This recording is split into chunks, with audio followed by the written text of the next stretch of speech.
I hear from this generation that too many people struggle to form, their words, not mine, struggle to form deep, meaningful relationships. Many will admit that most of their friendships are superficial. Many will admit that their friends would cancel on them if something better came along. Many would admit that they don't have deep, trusting, loving relationships with their own friends. That's because it's a journey. I talk to so many smart, fantastic, ambitious, idealistic, hard-working kids, and they're right out of college, they're in their entry-level jobs, and I'll ask them, how's it going? And they'll say, I think I'm going to quit. And I'm like, why?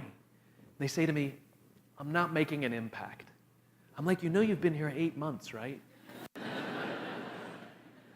They treat the sense of fulfillment or even love like it's a scavenger hunt, like it's something you look for. My millennial friends, they've gone through so many jobs. They're either getting fired, I mean it was mutual, or they're quitting because they're not making an impact, or they're not finding the thing they're looking for, they're not feeling fulfilled, as if it's a scavenger hunt.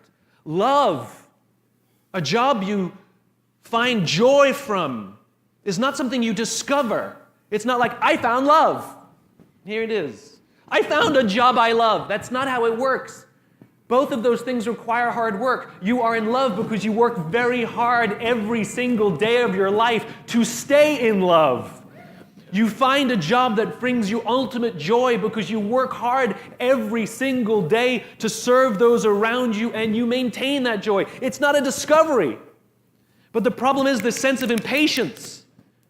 It's as if an entire generation is standing at the foot of a mountain. They know exactly what they want. They can see the summit. What they can't see is the mountain.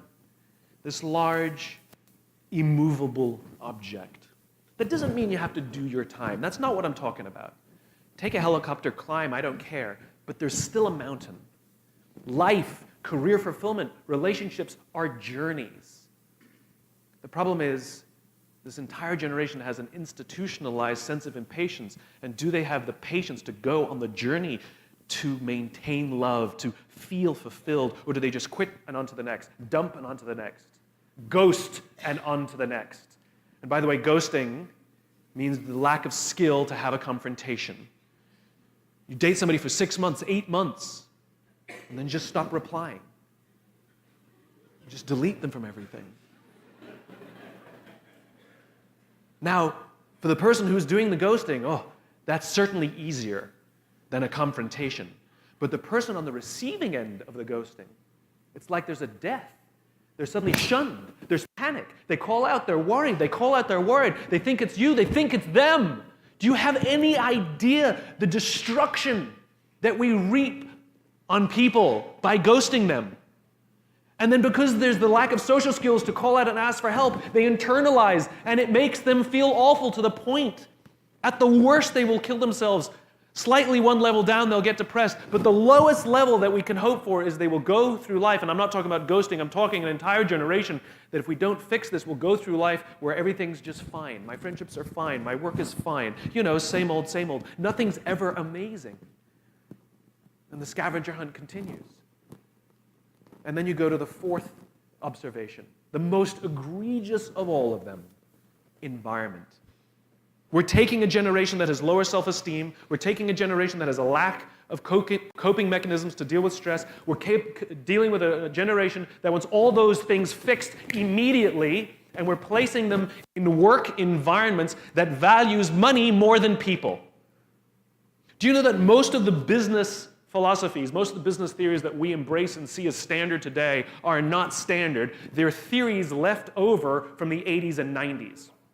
The concept of shareholder supremacy was a theory proposed in the late 1970s. It was popularized in the 80s and 90s. The concept of using mass layoffs to balance the books did not exist in the United States prior to the 1980s. It did not exist. It became popular in the 80s and 90s.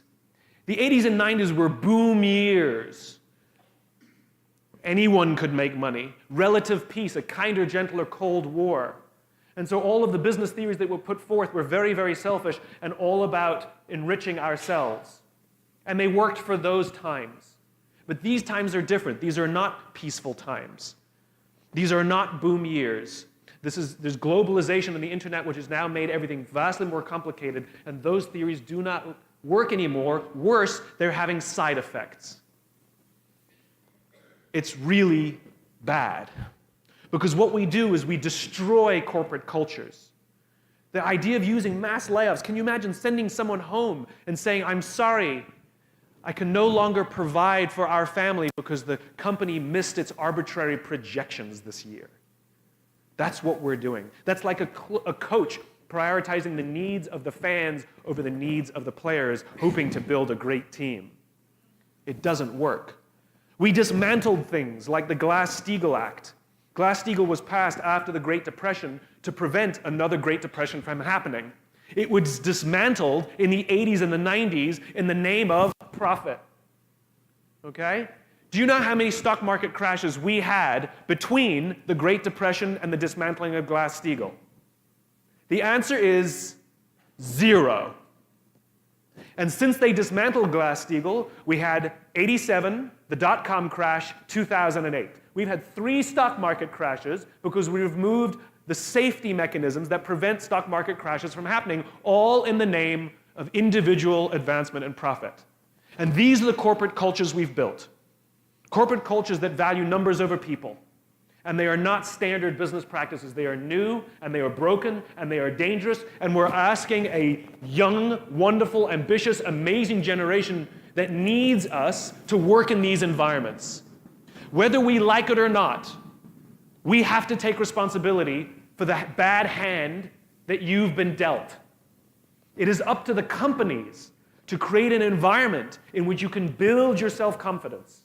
It is up to the companies to create an environment in which you can learn coping mechanisms and learn how to build strong, close relationships with people with whom you work, that you will eventually love and sacrifice to see that they gain. It is in these environments that we will learn the patience and the hard work that it takes to find fulfillment in our lives, to find a sense of purpose, a sense of joy. Yes, it's all fine and good that my generation and older generations say to you things like, well, you're the future leaders. We're the leaders now. We're the ones in control of the corporate environments now. And we're making your lives worse. I don't want you to jump from job to job to job to job. You will never find what you're looking for. It's not a scavenger hunt. I don't want you to go from relationship to relationship to relationship. What I want you to do is stand up and demand that the places in which you work lead you properly. Nobody wants to wake up in the morning and be managed. We want to wake up in the morning and be led. And we have a total leadership crisis in America. Politics is just the mirror reflection. We get the politicians we deserve.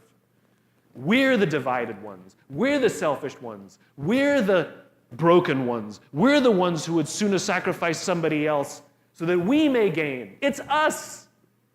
And until we're willing to do the hard work of repairing the world around us, our country, our politics, our businesses will not fix.